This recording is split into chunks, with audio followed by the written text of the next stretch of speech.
Vous avez dit que la promotion de la santé avait plusieurs fers au feu. Fer, F-A-I-R-E.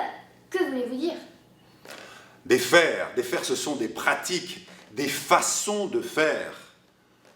La promotion de la santé, elle ne découle pas d'une théorie que l'on mettrait en œuvre dans la pratique. Ce n'est pas ça du tout.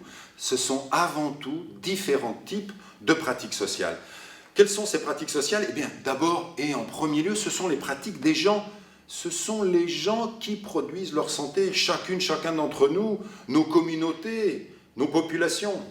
Le premier faire, la première pratique de la promotion de la santé, c'est le faire des personnes. Le second faire, eh bien, c'est celui des professionnels, c'est celui des intervenants, c'est celui des associations qui interviennent auprès de ces populations pour mettre en place, par exemple, des programmes de promotion de la santé.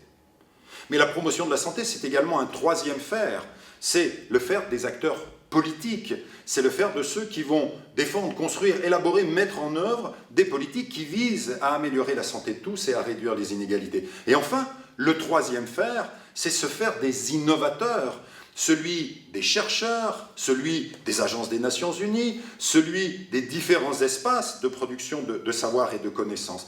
Eh bien, je crois qu'il nous faut avoir conscience que ce qui caractérise la promotion de la santé, ce n'est pas la mise en œuvre dans la pratique d'une théorie, mais bien 4 pratiques sociales articulées les unes aux autres, mais qui ont comme caractéristique d'être toutes dépendantes de la première.